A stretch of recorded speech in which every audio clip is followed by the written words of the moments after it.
sleep a lot, and I'm wondering if that has somewhat of a correlation with how you are as an individual consciously. Well, there are many ways that that can go. For instance, sometimes very depressed people will dream most about laughing. It's as though the unconscious mind wants to compensate and try to wake you up and pull you out of a sad time. However, some people who are just terribly humorous all the time, see the funny side of things, also tend to do that in their sleep life. What you could do is look for the dreams you have that night. What else is going on in your life right now? Why would you be laughing in your dreams? And it's a wonderful thing. It usually is very curative for people. My daughter laughs in her dreams. She gets that funny kind of little giggle that gets you started, and if it's loud enough, then I'm up, and I'm hysterical, laughing at nothing in the dark, and she's in the other room. And you laugh with her? I do. Some people can write stories out of humorous stories that they experience in their sleep, from which they wake up laughing. You could ask her about that, and it'd be a good theme for her at school. Why didn't you write a story that was very funny and that was something like your dream? She might move off from the exact story of the dream to something she finds more exciting in her waking life. But children can be encouraged to use their dreams for storytelling. Can they cry in dreams as well? I mean, oh, yes. Can people really sob and get tears? Cry. We have lots of heads shaking. How do we know? And these are also terribly important experiences. They usually will come from a dream that you can remember. And then you have to look to see, what is your dream trying to say? Is it trying to say that even though you may think your life is just fine right now, you're hiding a sadness, a deep sadness that needs to come out? And the sooner you get it out, the quicker you're free of it. Otherwise, it'll haunt you. Shannon. I was wondering what made your dreams flash from one situation to another. That seems to be part of the language skill of dreams. By drawing a metaphor or a comparison of how it was when you were 5 years old living in your parents' house. Next scene, you're suddenly with your boyfriend. Well, let's look. Was there something that went on in your relationship, for instance, with your father when you were little? Where you're always trying to get his approval. And then you're suddenly with your boyfriend. Is your dream saying your relationship with your boyfriend, where you're overly concerned with getting his approval, is just like back then when you were a little girl at home? So dreams will take you through time, through strange juxtapositions of people and places, in order to show you the similarities, usually. And what you can do, too, if it's a reoccurring dream or whatever, is keep a diary. Indeed. And then have it analyzed afterward. We're also going to be talking about snoring, and does that have anything to do with the dream state? And I'll be right back. This morning with Dr. Gayle Delaney. And Marilyn, you had a question. I want to know, like, when we start sleeping at night, he'll sleep really fast. I mean, just like that, he'll be right out, and all of a sudden he'll start, you know, talking in his sleep, you know.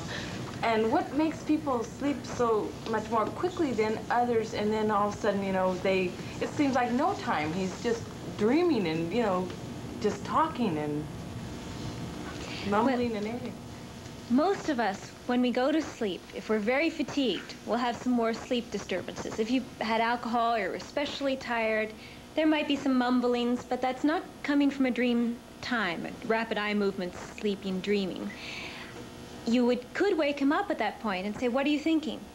And he might be able to tell you he's thinking some thoughts, but it wouldn't be an ornate, like a whole dream or dream drama. Because most of us don't start to dream till about an hour after we've been asleep. Except in the case of narcoleptics who, and this is one of their signs, start to dream right away when they go to sleep. But that's an abnormal case. And a narcoleptic can be walking down the street and fall asleep. Yes, just fall to the ground and they're asleep. But someone who falls asleep at an appropriate time, perhaps being sleepy, that's normal enough. Marjorie. What does it mean when you frequently have dreams where there are groups of strangers chasing you or after you? It's like you're going down alleys and streets and you can't get away from these people, and it's like a murder mystery of some kind, with you as the potential murderee. All right, now a way for you to find out what those dreams mean is to turn the question around. Not what is chasing me, but what am I running from in my life? Your dreams, all of your dreams, are dealing with life concerns. And if you can find out what it is you're running away from in your life, you'll be much better off. And what you can do is look at the aggressors. Say, next time I have that dream, I'm going to ask the aggressor, what do you want? Refuse to run away and deal with whatever it is. You're okay, you're safe, you're in a dream. If you can't get yourself to do that, just start thinking, are they men running after me? What would they want with me? What am I afraid of? Sometimes men with guns have to do with a sexual urge that a woman has and she's afraid of. In the distance, it looks scary. However, if you have a tiger running after you, it might have to do with your aggressive tendencies, which you run away from and are afraid of. But if you would let them become part of your personality, it might make you more assertive and stronger. Always gets me when, like Michelle said, or Marjorie said about strangers, having somebody in a dream who you've maybe only seen once, or you saw walking down the street a long time ago, and they're in a dream. And that's because that person triggered something in your memory banks that reminded you of a certain quality of being. That the man with the raincoat we only saw once might remind me of a very frightening image of sexuality and of exposing oneself. Or you might dream of a friend you haven't seen since 3rd grade, but whom you remember as being the most selfish person you've ever met. Or, and you store all that, Oh, huh? You store it all, and then you use that as a code in your dreams to represent the part of yourself, usually, that is particularly selfish or particularly handsome or skilled, whatever that person might represent for you. And you have to find out for yourself. There is no book that can tell you that when you dream of Robert Redford, it means such and such. Depends on what you think of Robert Redford, whether or not you've ever even met him. Marie, you had a question. Yes. I scream without any reason at all. My husband doesn't know what it is, but it wakes him up. And when I wake up, all I can say is that I've been floating away. Marie, does this usually happen in the first 2 hours of sleep? No, usually closer to early in the morning. And you don't remember any dream with it, except this floating feeling? No. How often does it happen? About 5 times in the past year, without any precedents that I know of. I would suggest that you start keeping a journal, just a pad by your bed.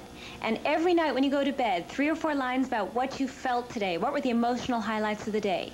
And then every morning, write down at least 1 line about your dream. You'll start remembering your dreams more if you don't now by just having the notepad there. And then, when you do have one of these screaming occurrences, put a big star on the pad, okay? After a few times, look for patterns. What were the distresses that were going on in your life, or the stresses in the days preceding the screaming? You might have better recall from your dreams so that then next time the screaming occurs, you might remember a whole dream that went with it that will give you a lot more clue to what was so terrifying for you. And then if that still doesn't work, if it still troubles you after, say, 3 or 4 more of these occurrences, I suggest that you go down to Stanford to the sleep lab and have them run you through a little test to make sure things are okay. Carol. Yes, I'd like to know if deja vu experiences are triggered by dreams. I remember being invited to a home that I had never been before, and before I walked in the house, I knew I had been there before. I knew that this unusual attic room was going to be decorated the way it was, and that one of the rooms was going to have a stain on the floor. Is that related? Do you remember a dream with all of that information in it? Not really. I just knew when I came to this house that I had been there before. Well, with this kind of deja vu experience with very reasonable people who have it and can tell it, they usually cannot remember a dream. So we don't have reason to think that it did occur in a dream. If you were keeping a dream journal and had the account, then we could say, yes, sometimes people dream about things ahead of time. We have found that to be so in certain circumstances.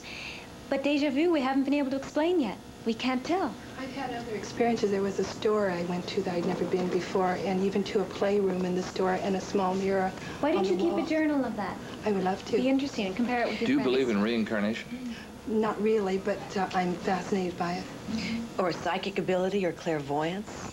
Well, Einstein convinced most people that time is not linear, and most of us still like to think that only one thing happens before the next, before the next. We don't understand the dynamics of non-time, non-linear time. But very reasonable people have been telling these stories since written history began. Yeah. Interesting. Vince, you had a question. Yeah, it was similar to the question that Carol had asked, if there really was any link between ESP and dreams. Like seeing a person saying something happened and the next day it'll happen, and they're really, you know... There's a good book on that called Dream Telepathy by Stan Krippner and Alan Vaughan and Montague Waldman. And you might want to read that, some laboratory research done in New York on trying to see how can we regulate, how can we understand psychic experience in dreams. It's very difficult to do. It's very difficult to have people have these now and then occurrences occur while they're in the laboratory. We don't understand it. It seems to happen. A lot of people are very upset when they hear that. They say, oh, it's ridiculous. We have no proof. We don't have any good hard proof. And yet, if you keep a dream journal for a year, you will probably be able to convince yourself that you dreamt about some things before they occurred, where the dreaming experience was something better than a good guess. Now, most of our dreams are educated guesses. If you go on not communicating with your girlfriend like this, you're bound to have a wretched relationship. But there are some, your girlfriend will be killed in an accident on such and such a car, and then it happens. How do we explain that? We don't know how to explain it. We can say that good people tell us these stories. How about snoring? Is it mental or is it mostly physical? We'll find out in a moment.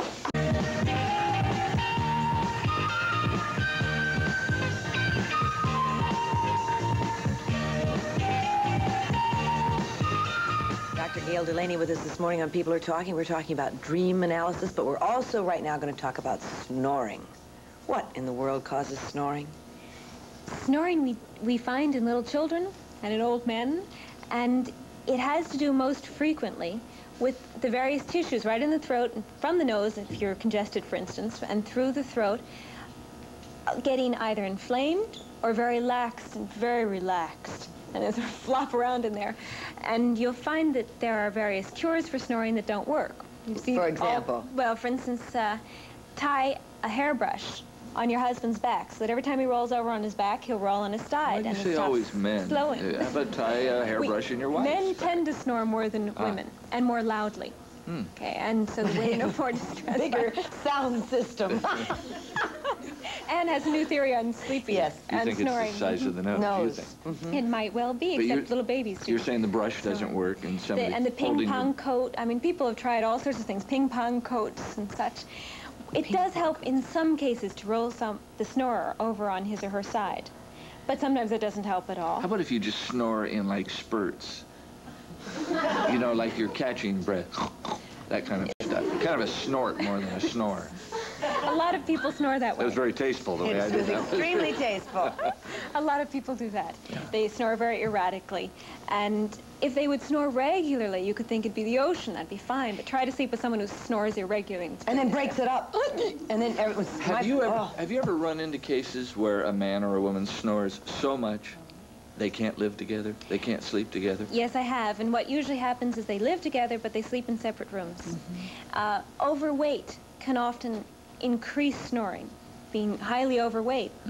So you have to look at various components, but very often there's nothing to be done. So you're saying it's a physical thing. It is it's a not physical out of a dream state in most No. cases, not caused, but mentally. My father maintained that it was a clear conscience, which was his excuse for snoring. But when they would go on fishing trips, they would draw lottery. I mean, they would draw to see who had to sleep with my father. That's how bad his snoring was. I did not inherit that, I'm pleased to say, but he was the worst. I don't know. Ronald. Yes, I have a recurring dream that there's a plot that's going to kill me, and that people are getting together and they're going to massacre me, and it's terrible. It's a nightmare that they're going to take me in a car and they're going to mutilate me and dump me in the street someplace. And the other dream I have is that I can fly like Superman. I can just take off and whiz and whiz and whiz, and I wake up and I realize it's a dream. I feel darn it. So one is a beautiful, wondrous experience, better than any you probably know in waking life, the flying. And then one worse than any you've ever had. That's right. Okay.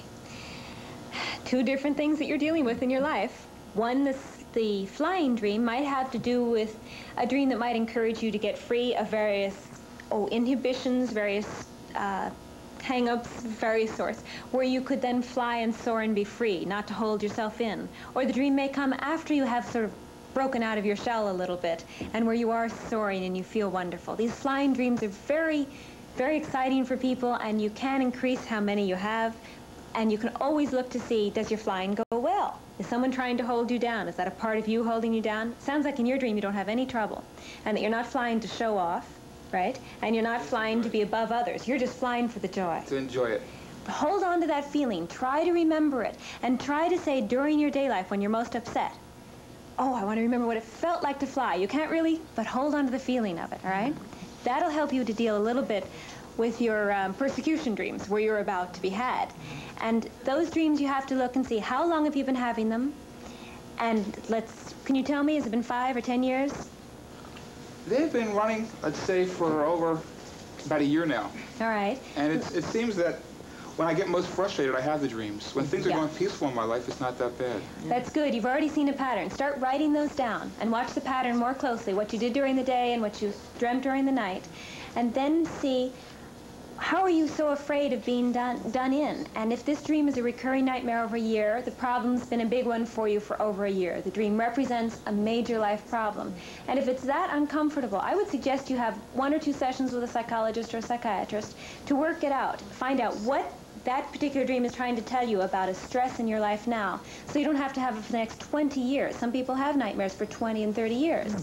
And if you can solve the problem now, you don't have to have the nightmare ever again. Well, you can have a morning of sharing dreams with Dr. Gayle Delaney this Saturday morning at 10 a.m. at the Marina Counseling Center at 2137 Lombard here in San Francisco. And if you want more information about that morning, give them a call, 668-7444. And, of course, you have a book out, too, Living Your Dreams, by Dr. Gayle Delaney. Thank you for being with us. Thank you very much, Rob. And I'll be back with yoga and just suddenly in the middle of the night because of a terrible nightmare and experience you try to forget. Well, don't forget it, because many times nightmares are a reflection of reality. What is going on during your waking hours? To help us better understand our nightmares, would you please welcome dream analyst Gayle Delaney.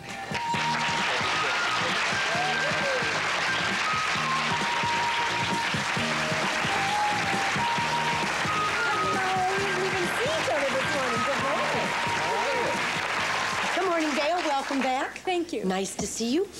What exactly is a nightmare, and how does it differ from a dream? I mean, we know our feelings, but from your point of view as a dream analyst. Well, the garden variety nightmare is the nightmare that scares us, makes us very sad, or in which we feel an enormous amount of anxiety.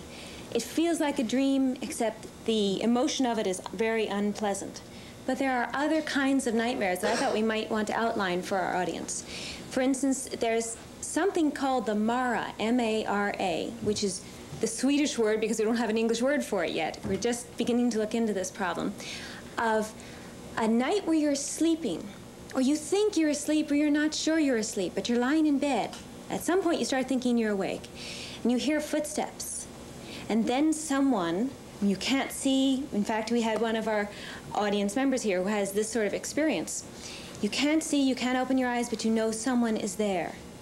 It's not your roommate, it's not your husband. Someone is standing above you or by your bed, and then sometimes the experience will continue, and this fiend, it's often called a fiend or a monster, but sometimes you think it's a person, will sit on your chest, and you feel sort of a suffocation and a terror, because usually you can't move, you can't scream, often you can't even open your eyes. Now, is that the same as feeling paralyzed after a nightmare? I mean, where you literally can't move? That's a little different. There's a similarity there, and that paralyzed feeling within a nightmare or when you wake up from it, we suggest that that's probably the matter that your body is still in the dream state. Physiologically, when we're dreaming, we can't move our peripheral muscles very well. We're a bit paralyzed, so we don't act out our dreams. It's very good, keeps us in the bed. And if you wake up abruptly from a dream, sometimes there's a slow time where you have to just relax and then let your body move. But in the Mara experience, there is this whole feeling of a fiend that sits on your chest or that stands by you. It is a terrifying experience.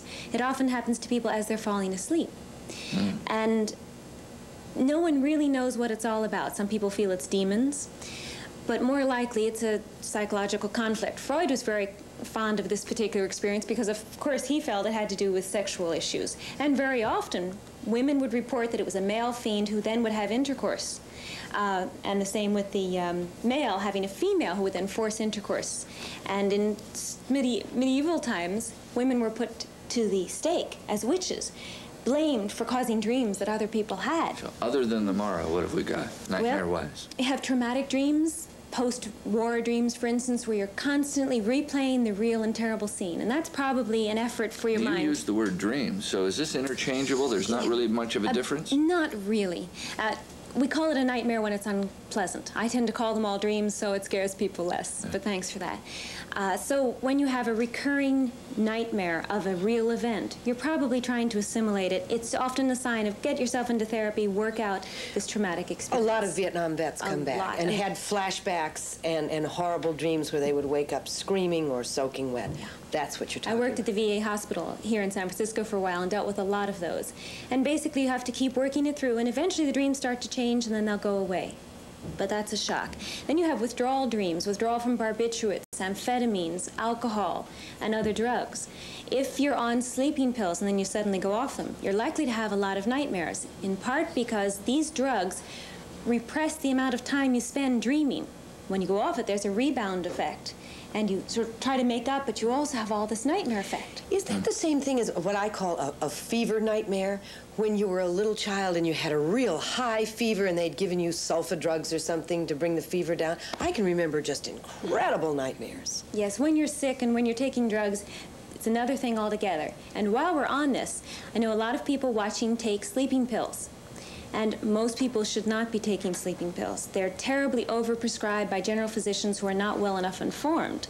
And anyone who's on sleeping pills more than 2 weeks is usually getting negative response. So in other words, you're going to have more nightmares if you're on sleeping pills? When you go off them, you'll have more nightmares. But while you're on the sleeping drugs, you're going to have less dream time, and you tend, in fact, not to sleep anymore. At 20 to 40 minutes more per night for the first 2 weeks, that's what you get for your sleeping pills. And then after that, you tend to have a tolerance, and you have to keep taking more and more pills. If anyone who's watching is on sleeping pills regularly, you should go to a psychiatrist, someone who's well versed in the effects of sleeping pills, and work on getting off them. There are other ways to get to sleep, and there are other problems in getting to sleep that drugs do not treat well, these particular drugs. How come people seem to remember their nightmares more than the pleasant dreams? It's probably because our nightmares wake us up. We don't go right back to sleep. We tend to be awake, review the nightmare, and that's often enough to keep it in our mind. And they're very intense experiences. So we sleep through our dreams. We wake up usually on our nightmares. Usually. That's unfortunate. We'll take a commercial break and come back and analyze nightmares and dreams further. Stay tuned. Dream analyst Dr. Gayle Delaney with us this morning on People Are Talking. We're talking about nightmares. I had a nightmare the other night that was not a horrible one, but I'll share it because a lot of our audience are going to share later on. I dreamt that I was down in L.A. doing either a soap opera or a sitcom or something, and they handed me like 12 pages of script and say, memorize this, you know, we'll be back to you in about 15 minutes. And I went, I can't do it. I can't do it. So I said, but I've been doing talk shows. I've only been memorizing little pieces of information. And they said, no, you have to do it, and we'll be back. And I was absolutely paralyzed with fear that I was not going to be able to perform. What situation comedy was it? I'm not telling. It's a new one for the fall season. I thought you were out auditioning, planning to leave. And make sure. No. Well, now, and that sort of dream would suggest that probably you yourself are putting undue demands on yourself. Somehow you're asking yourself to perform the impossible. Now, would that fit? Yes. Yes, right. In some instances, sure. Well, then you want to look at what happened the day before the dream or the week before the dream. Were you in a time when you were putting too many demands on yourself? Usually, remember, most of the people in the dreams represent parts of yourself or situations within your life. Unless you're dreaming about a loved one that's very close to you, where you might then be dreaming about the relationship. But here, you're asking yourself to do something that's just outrageous, and you're panicking yourself. Marianne. Is it true that eating certain foods or eating late at night has a relationship to having nightmares? Many people think so. What might be happening is that as you have a lot to digest at night, you might sleep less soundly. We all wake up many times during the night. But suppose your digestive tract's doing a lot of work. You might wake up more frequently. Then you might become more aware of the fact that you're having nightmares as well as regular dreams. But we haven't found a particular food, though many people believe there is one, that gives you nightmares. The problem of indigestion might give rise to discomfort that then your body uses as a trigger for lots of dreams. What about alcohol? Well, alcohol, again, represses the amount of time, reduces the amount of time you spend in dreaming. It's during the withdrawal time that you're more likely to have the nightmares. and more consciousness. And don't forget that too much alcohol on a regular basis is usually a symptom of someone who does not want to face certain problems. The more we run away from our problems, the more we run away from people chasing us in our dreams. Is it really true that the nightmares and dreams are a reflection of our real life, of what is going on? Except in weird cases with drugs or fever, yes. So if you go to bed and you get a clear head, and you have a nightmare or dream, it is an indication of what's going on in your life. Maybe an exaggeration of what's going on in your life, but it is an indication. It's a dramatization of something that is a problem, a conflict in your life. If you can manage to understand the dream, if you could teach your children to understand their dreams, they would solve their problems much more quickly before they have to get to the nightmare stage. But use a nightmare. A nightmare is sort of a hot spot. You've got to go right to it and figure out what's not working in someone's life. Mm-hmm. Susan, you had a question. Yes, I woke myself up sometimes. I'm trying to scream, like for help or something, and you can't get it out. You just, and what's happening to you when you know. Sometimes people have the feeling where they can't scream or can't run from a pursuing nightmare. Right. Now, again, Freud suggested originally that you're trying to run away from your sexual impulses or for some particular impulse, and you don't really want to run, so your wish is disguised. You feel you can't run, but in fact you don't want to. You want the pleasure of the sexuality. That is true sometimes. That seems to work out. Lots of times there are other explanations. For instance, in a dream where you're running, you can't move. Ask yourself, how do you feel stuck in your life? How are you sort of paralyzed in your life? And what are you trying to run away from after all? Next time you have that dream, tell yourself from now on that the next time you have that, you're going to turn around. You're not going to try to run anyway, since you can. And you're going to say, what do you want? What are you doing in my dream? Try to figure out what's going on while you're in the dream, and you'll get much more information about that conflict. So you have to face it right away. Who dreams more, or is there such a thing, men or women? Women tend to remember their dreams better than men, but we all dream about the same amount. Every 90 minutes, 4 or 5 dreams every night, almost no matter what, except for drugs. And what we find is that women are more likely to admit to uncomfortable or confusing experiences than are most men. When men, I have men in my private practice, once they start practicing remembering their dreams, they're just as good at it as the women are. Why do children have so many nightmares and reoccurring nightmares? We hypothesize when we speak of very young children of, say, 2 years, but older when they're older and able to tell us, is that children have a lot to deal with. They have a lot of fears. They have to learn a lot of mastery. They are at the beck and call of their parents, basically. They're under a fair amount of oppression from the individual's point of view. And the children have to work out a lot of aggression. Times, for instance, when you discipline a child strongly, that child might have a strong nightmare that night. Well, the child wasn't able to express aggression or at times even fear in the waking state. So the dreams are often a release valve, also communication to the parents. When your children are having nightmares, sit down, talk to them about their nightmares. If you can, inform yourself about how to work with dreams. Do not push an interpretation on a child, but find out what's going on, what is hurting. Do you suggest that they confront their demons in their dreams as well? And say, I used to say to my daughter, remember, you created this. This is your mind that created this monster that's following. She used to have a funny nightmare about being overwhelmed by SpaghettiOs. I don't know what that means, but we could probably look into that later. But I mean, it was very, she said, I used to, there would be this thing, this wave of SpaghettiOs, and then this woman that would scream. It was probably me telling her to eat. I don't know. If you'd stopped serving Chef Boyardee so much, I wouldn't have a problem. But it was, we laugh about it, but it was quite real for her. And I just told her that if she created that in her mind, obviously she could control it and, you know, turn the monsters off. And she did. Pretty well, yeah. Right, pretty well. What you've got to watch out for in telling your children when you have a monster or the SpaghettiO coming at you, instead of saying, bang, you're dead, next time you have that dream, you can kill it off, then what you're doing is repressing the conflict even more at the dream state. That's not a good idea, and anyone with good clinical practice will tell you that. You've got to get the child to understand what's going on, or you've got to understand it. So what you say to the child is, you did create that dream. What you can do is next time the SpaghettiOs come, ask them what are they doing in your dream and what do they want. Find out more. Give the child the curiosity. Let's figure out what this dream is trying to help you to work out. Yeah. Don't laugh. Well, I mean, it was serious. No, I know it was. I have this problem with tortellini, so I know what we're talking about. We'll do some analyzing of our studio audience in a moment. Stay tuned.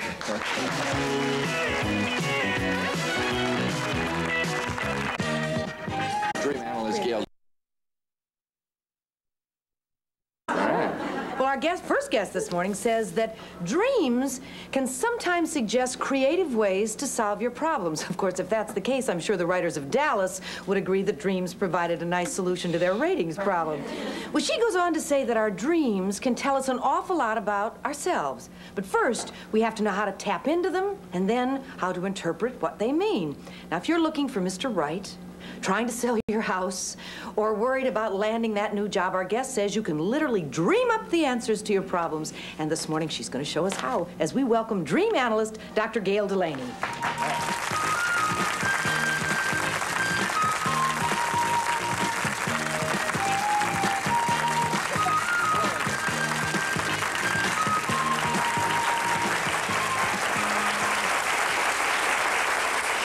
Hi, Gayle. Oh, I'm just fine. It's always good to be with you, too. Thank you. As Ann said, I mean, it's hard to believe that if I have a problem, I can think about it before I go to sleep at night and dream and very possibly come up with the solution to my problem. Now, how hard is that to believe? Have you never gone to sleep with a problem on your mind and awakened in the morning with a new idea? With the same problem. Ah, with a new idea. How about that? Have you never done that? I don't think I have. I can't say that the next morning I've awakened. I may have awakened and it doesn't seem as much a problem as it did the night before. That's different. Yeah, that's different. How many people in the audience have gone to sleep just automatically, and one night you went to sleep with a problem and you woke up with an idea about that problem the next morning? How many of you have? Yes. Raise your hands Have up. you? Really, let's see. You have. There are a number. Good. It's not an uncommon occurrence, but you can train yourself to do it so it is common. You can actually train yourself to target a problem as you fall asleep, and then ask yourself to dream on it. And then when you wake up in the morning, either you have just the good idea in mind, or you'll have a dream. And of course, many people forget their dreams. But if you can remember the dream and then understand it, you will see embedded in the dream a new way of looking at your problem. Mark, do you believe that? No, I sure don't. Why? It doesn't seem realistic to me. I mean, I've dreamed, and I've had dreams, remember them, but it's like when I wake up, it's the problem still there. I don't see any solution. Do you know how to understand your dreams? No, I don't. Okay, that's a key, needless to say. It's very helpful when you get the dream to understand what it's saying, and dreams speak to us in metaphors. But some people don't even have to remember the dream. Let me give you two little examples. One woman at a cocktail party, because she'd seen your show, said, "Oh, can you really solve problems in your sleep?" And I said, "Well, some people can sometimes, and here's what you do. You write down your question before you go to sleep, and then when you wake up in the morning, see what you've got for a dream." She had no skills, particularly in dream work. And she went to sleep with the following problem on her mind. The family had bought a German Shepherd when it was a little puppy, and that was just fine. But now the German Shepherd was too big. The family had tried to find an adoptive family for the Shepherd and couldn't find it. Everyone was feeling guilty. The dog had to go to the pound Saturday morning. This was Friday night. Saturday morning, the woman woke up after having asked herself about are there any other solutions to this problem that I've not thought of, is what she asked herself. She woke up in the morning with no dream recall, which was just as well for her because she wouldn't have understood her dreams anyway, generally speaking. And she got this great idea to look in the newspaper and look under Lost and Found. She found another family that had lost a German Shepherd that was the same age, called them up, said, "We don't have your dog, but we have one sort of like it. Would you like our dog?"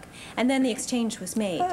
So now there's a very simple example. Now let's ask Mark, what do you think about that? Common sense. Of course it's common sense.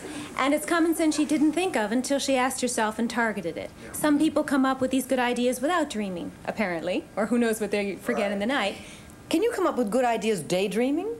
Some people can. Mathematicians are especially good at going for a walk. For instance, in the history of the study of creativity, most people will tell you that they do not get their good ideas while they're at their desk working hard on the problem. You have to let the problem go, either go to sleep or go for a walk or do something that driving in a takes your car mind for off me. Ideas come up when I drive in a car, which is probably not very good because I'm not concentrating on the road as well. But how does you're driving? But for some odd reason, being in motion, feeling like I'm doing something, I'm moving towards something, then I can let my mind go. Sigmund Freud suggested that we don't give our unconscious enough credit for solving our problems during the day or during the night. And he suggested that this preconscious process of problem solving goes on all day and all night. So that would make sense that some people do it well during the day, some people do it better at night. Edison, for instance, was always napping. Lee Iacocca A couple of his friends have told me that he has the habit of coming up against a problem, he goes into his office, he closes the door, and he takes a nap. And he said that typically works for him. He wakes up with the idea in mind. So he just takes a little cat nap and... Little cat naps. In fact, ask and think around. I've been doing a lot of research for the last 5 years on Nobel Prize winners and some of our most creative people, and asking them, when do you get your best ideas? Do you get them in the morning after a night's sleep? Do you get them at other times of the day? And you'd be amazed how many, I'd guess, of the people I've written and asked, somewhere between 60 and 80% say their best ideas come to them in the morning, especially writers. And some do, some don't remember their dreams. Steve Allen gets a lot of his material through dreams. He's amazing. He said he's just shocked that he hasn't written a book on dreams. He's a man who's written over 30 books, 4,000 songs, all the PBS TV and the NBC TV that he's done. He said his dreams have influenced every part of his career. He sleeps 10 hours a night. He loves to sleep. And he wakes up in the morning. He always has his notepad available. He uses it for rhymes, for songs, and in fact, he dreamt the entire song of This Could Be the Start of Something Big, which was the start of a very big career for this man. I would say so. Lindy, you've shot your hand up.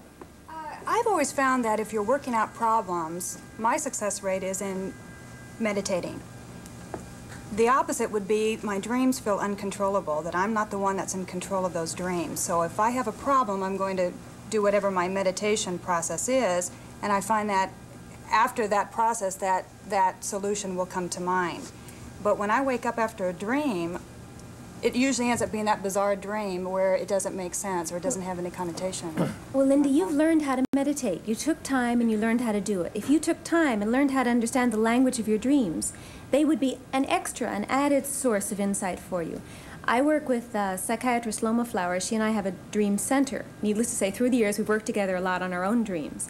And one morning she called me up and said, Gayle, I have this very complex problem and I don't know what to do about it. And so I incubated a dream, or I asked for a dream on this subject last night. And I got a dream that doesn't seem to make any sense to me at all. Here's the dream. And suddenly she had to run, hang up, because her son was causing some fuss. So I went into the shower, and I know her so well after all these years. I went through a fantasy interview with her in my dream, in my shower about her dream. And the dream was very complex, but the way I understood it, there was about a 5-point solution to her problem. These are the things she could do that would work this situation out. I stepped out of the shower. She called me back. She said, Gayle, I don't know about my dream, but I've got this idea. I've got these 5 basic steps, and this is what I could do. Now, she had not understood her dream. She didn't take the time to go over it. I had gone via the dream. She had, apparently, in her unconscious, molded over, and it had popped up. It was in the dream, but if she'd been the sort of person who doesn't remember her dreams, she would never credit her dream. But did she pick up you thinking about, was it mental telepathy? Oh, I doubt it. I doubt it. Well, it seems awful coincidental. She calls you when you get out of the shower and says... That's harder for me to believe, because I saw it in the dream. And I've been able to work over the years with people who came up with solutions, and they keep daytime journals as well as dream journals. Yeah. And I can see in the dream that the solution was there for several months of this particular personal problem. And they finally come to it in their waking state, where the dream had offered it to them a lot earlier, but they didn't know how to read it. Well, we are going to actually, before the show's over, give you the process of writing the question down, taking the problem when you go, and maybe we can solve some of your problems. One of the problems we're going to have if we don't take a commercial break is I'll be in trouble. So we'll do that right now. Stay tuned. Dream analyst Dr. Gayle Delaney with us this morning. May, you've had a dream. Yes. My dream is that right now I'm feeling pressures about getting married. I sort of feel pressured into getting married. And my dream was that my boyfriend broke up with me.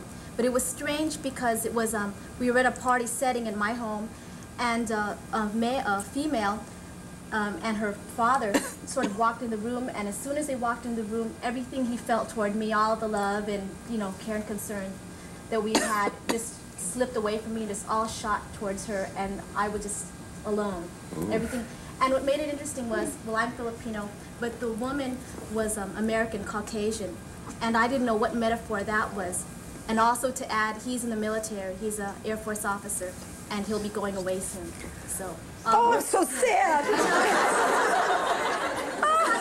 Now, is this the kind of dream she should really pay attention to? Because yes.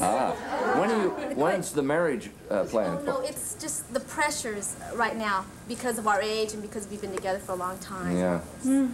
So are you wondering whether or not you want to or whether or not you should? Well, right now, I know I'm not ready, but with that dream, I didn't know if it was meant to sort of motivate me to do one thing or the other. Okay. Now, it's very interesting. People can talk more easily about sex in their dreams these days than they can talk interracially. So what I want you to do is give me your stereotype of what was this Caucasian woman like in the dream with her father. She was just another girl, but she was just an ordinary girl. She wasn't she wasn't like, you know, I don't know what your stereotype of what tease would be. She just came in, possibly a friend of mine or acquaintance, but it just, everything he felt was just transferred to her. And it was interesting that her father was in back of her. Like, and did you see what she looked like? Yeah, she was, she had red hair. Yeah. She was nothing, she wasn't overly attractive, I don't know, but she was attractive. Was she typical redhead Caucasian look? I suppose. And her father, what did he look like? Just an older male, dark hair, was sort he of stout. Rich or poor, or? No, I didn't feel that. I didn't feel just sort of normal. And for some unexplained reason, all of the energy and the love that had been going toward you went off to them. Right, just zipped. Okay, let's say that that's no coincidence that you dreamt that. You created that dream. No, I've been meditating a little bit, and my dreams have been more meaningful, which is why I'm here today, and I thought it would be interesting to share. All right. Now, is there anything going on with you and your boyfriend that would make you think that his love for you is not sort of firmly hooked in there, that you could just lose it to a redhead and her father? Does that bring anything to mind for you? No, actually, it's sort of the other way around. I'm not I feel really reluctant to commit, so it seems like I don't know if it's the opposite. Well, we know that you're not committed, okay, that committed right now. But your dream doesn't play just opposites on you. And it wouldn't make the redhead come in here. That's not how they usually work. That there might be some level at which you don't feel that you are love for you, that somehow his love is interchangeable. Or was there a woman in his past that fits that description? No. Is there anything at all that dream tells you, as you feel it right now, where you have his love one minute and then it's gone the next? Well, what it did for me was that it made me experience the loss of the relationship, as if I was to break up with him, I knew exactly how he would feel. How did it feel to you in the dream? Were you very sad? Or yeah, I woke up very sad and very kind of upset, and I carried it with me, and I still do when I think about it. I still carry it. It's strange. You know, she also said he was a military man who traveled. Is there a fear that when he is away, he's going to have an affair? Can you answer that? No, he's in California. We see each other weekends. It's not that. But I was wondering if the woman and the man were a metaphor for the Air Force. You know. How come? Why would they be? Because it's predominantly, you know, white American, and he's like, say, a minority as being an officer in the Air Force. He is a minority. So? See, and he loves his work? Does he love? Well, I think me more. but do you sometimes... Enough? Yeah. Enough more than the Air Force? Yeah, I think so. Because I think a lot of military wives, I was a military wife, and I know a lot of times felt that the United States Marine Corps had won. What was their motto?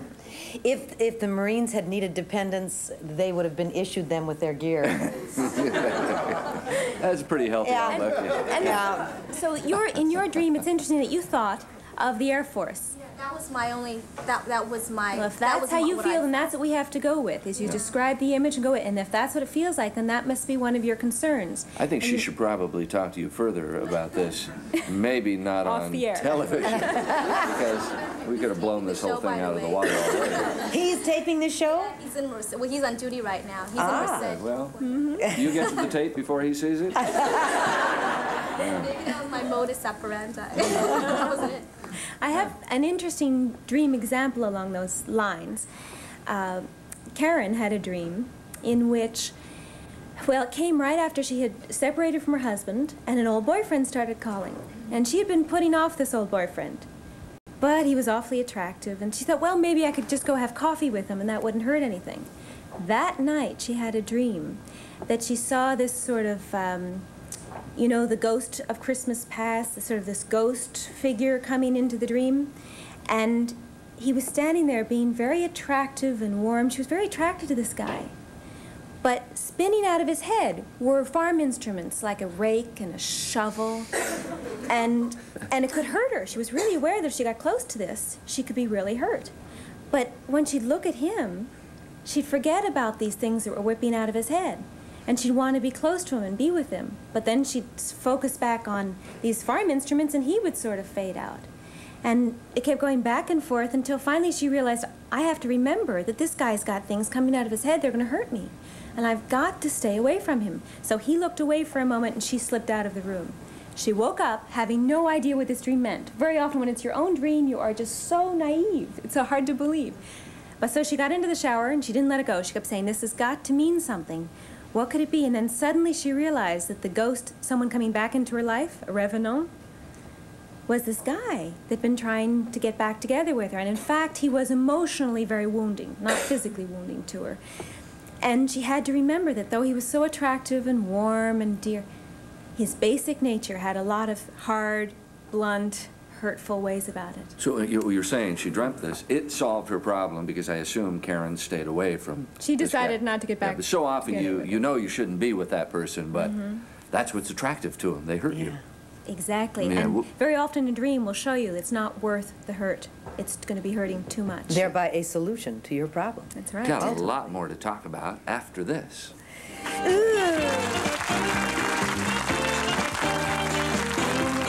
How your dreams can help solve your problems. That's what we're talking about this morning with Dr. Gayle Delaney. Give us a couple examples of how this really can work, Gayle.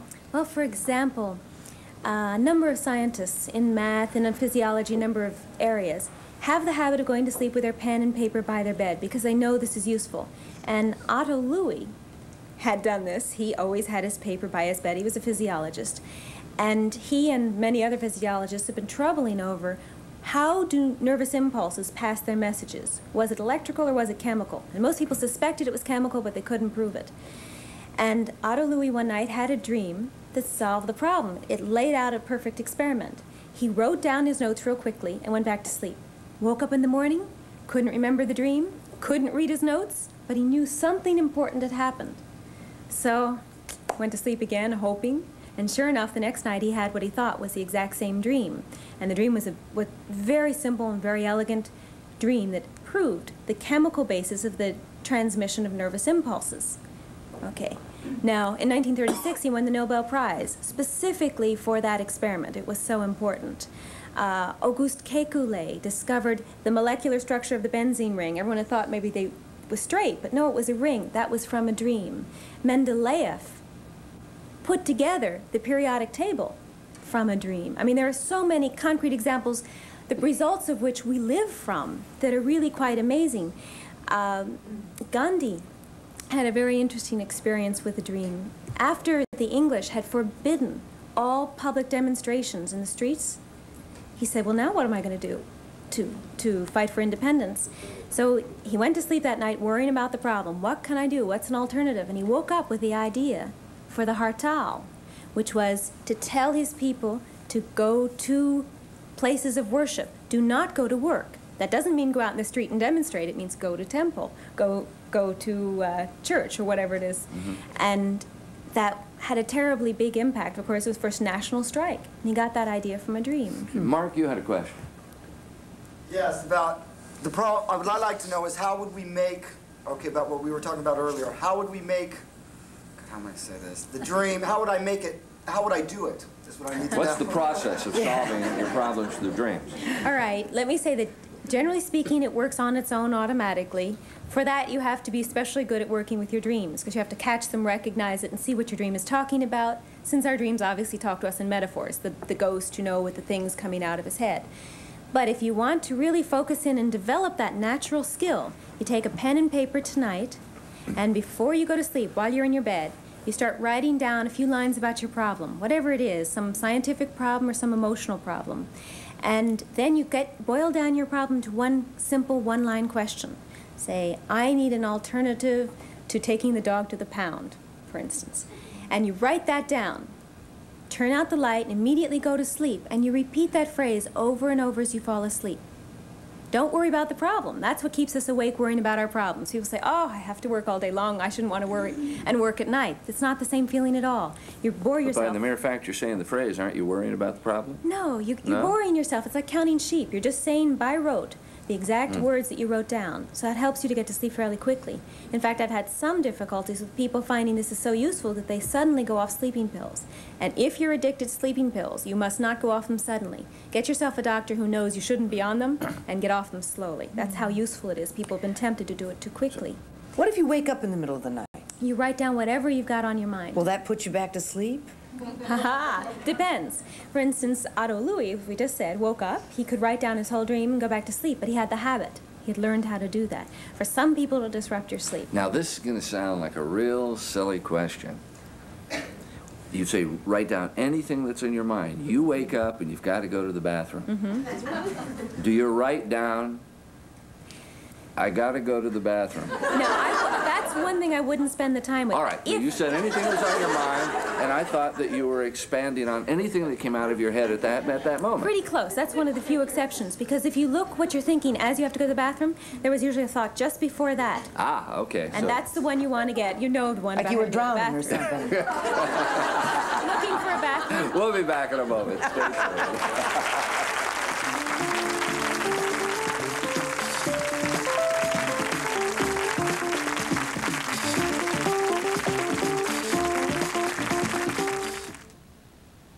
Everywhere you look, products are packaged for value and convenience. It's true of donuts, bars of soap. Even long distance has been packaged for value and convenience.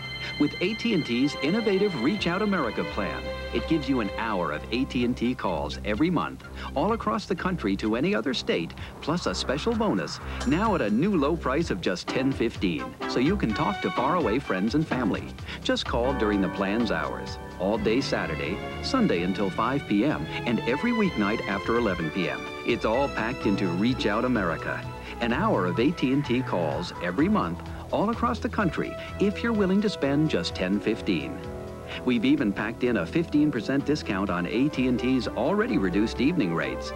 To order Reach Out America, now available at a new low price. Just phone toll-free 1-800-CALL-ATT. I'd like to order AT&T's Reach Out America. I'm a big potato guy, so naturally I love the big potato taste of Idaho potatoes. Who doesn't? But until you dig into one, sometimes it's hard to tell the difference between an Idaho potato and a potato from someplace else. That's why the Idaho people came up with this, the Grown in Idaho seal. It says you're getting the big potato taste of Idaho and nothing else. The Idaho potato seal, the Idaho potato. Clever people, these Idahoans.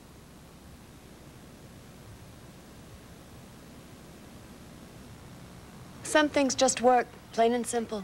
Like you and me. You don't ask a lot of questions why, you just know they work, because they do. Like good news from Gillette. A new line of simple, honest products that don't cost a lot of money, but really work for us. Good news shampoo, conditioner, antiperspirant, and shaving cream. All from Gillette at one low price. Good products, good value. Now that's good news. I love the way you say that.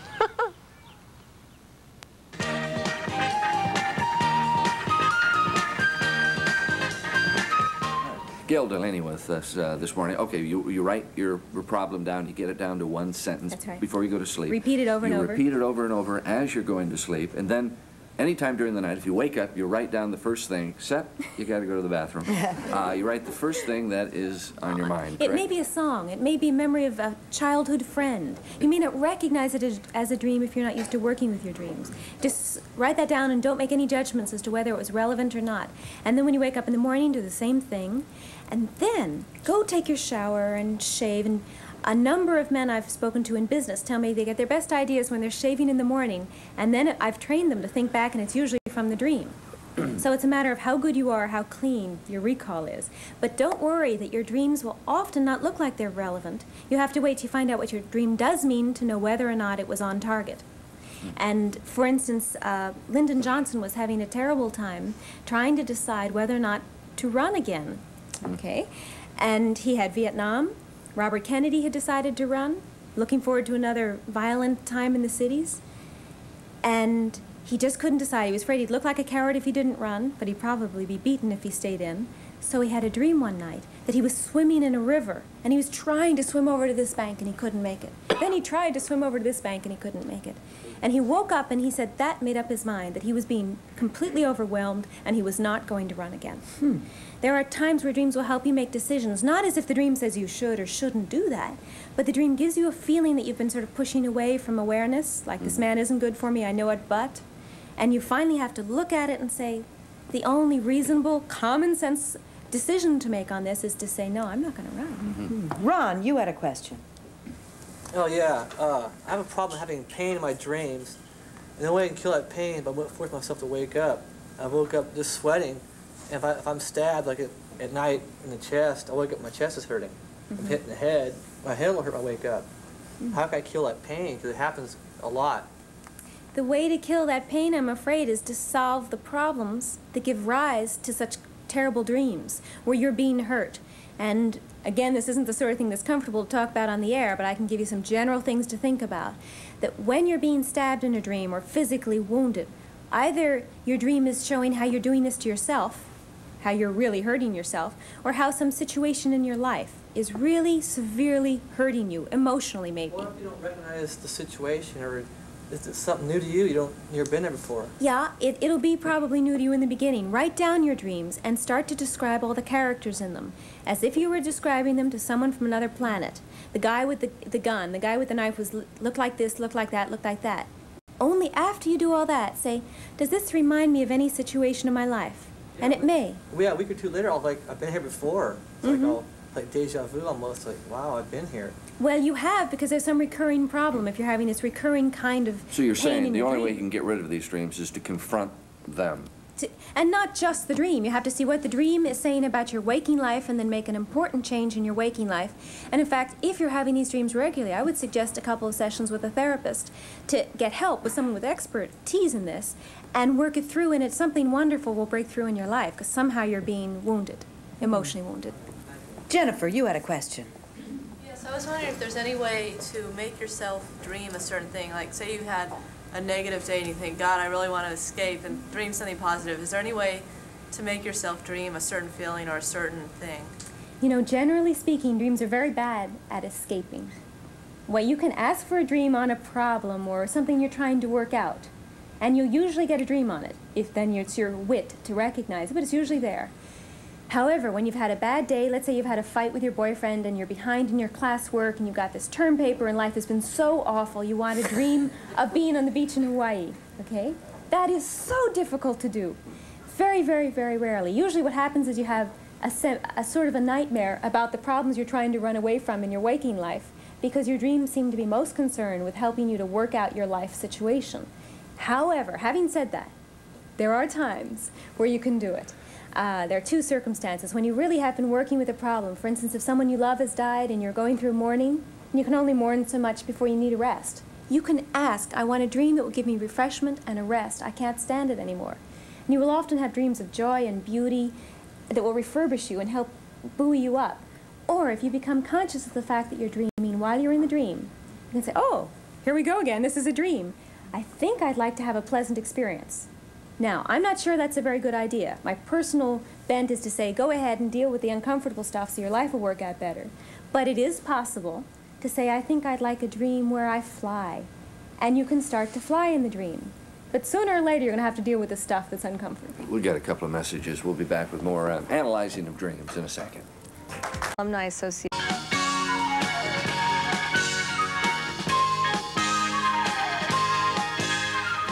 Joy, you had a question.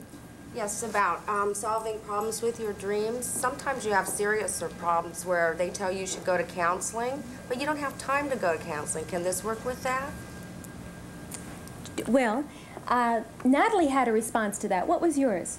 Well, I don't know if it really, if it's a serious problem, I probably would, seek help. Mm-hmm. But I've had a story where I had some problems with in relation to my mother, and I kind of took it very slowly. And in a period of 6 months, the solution actually worked out in my dream. Yeah. I would suggest that if you have a serious problem that's getting... Not serious. Say someone had died and you do want to go to bed, say sleeping I would like to dream about them just to keep them alive, or, you know, and things if it's like getting that, in the way of your living your life well, then I would suggest you go to therapy, because then you have someone really to help you out with it all So around. you're saying everyday problems, like... Everyday problems and relationship problems we all have every day without being troubled by it in our everyday life. Jealousy. What about jealousy? And you dream about it, and... Yeah, that's you know, a very important one to work on. Your dreams will help you work on a lot of your own material. Are you the jealous type, Joy? Yes. I had that dream, and I dreamt he had left, and he'd given me just this little picnic basket, or that was awful. And then I woke up, and I thought, wait a minute, what's he here? It felt so real. I work with a lot of couples where they both come in and tell me their dreams, and that kind of jealousy back and forth or infidelity in dreams are difficult for couples usually to tell, but once they start telling them with each other, they find out that the dreams can help them improve the relationship. One, that there's more love there than they thought, or that there is a way that Gary's leaving you with a picnic basket, and he ought to know it. He ought to know that you feel that way. Yes, this lady right here. I had a dream this morning, in fact. I had woken up, and then I fell back to sleep. And when I fell back to sleep, it was an incredible nightmare. I had dreamed that my husband had literally left me for another woman, and I met the woman, and he wouldn't even give me the house. He wouldn't give me the things that I had that I considered community property, and I was so heartbroken. And like someone had said earlier, how they felt that they carry it with them. We were driving over this morning, you know, and I was going, God, I just can't believe this. And I told him, and he goes, well, I'm not going to do that.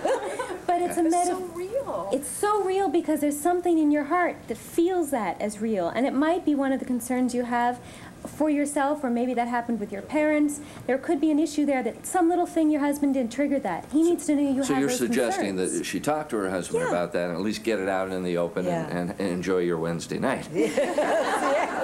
Gayle is having a dream workshop on Tuesday, October 21st, of course, of this year. It's at the Delaney and Flowers Dream Center. If you want more information, give Gayle a call at 587-3424. Nice to have you with us once again. Halloween costumes and makeup and where to get all the stuff to look great on October 31st. We'll be back.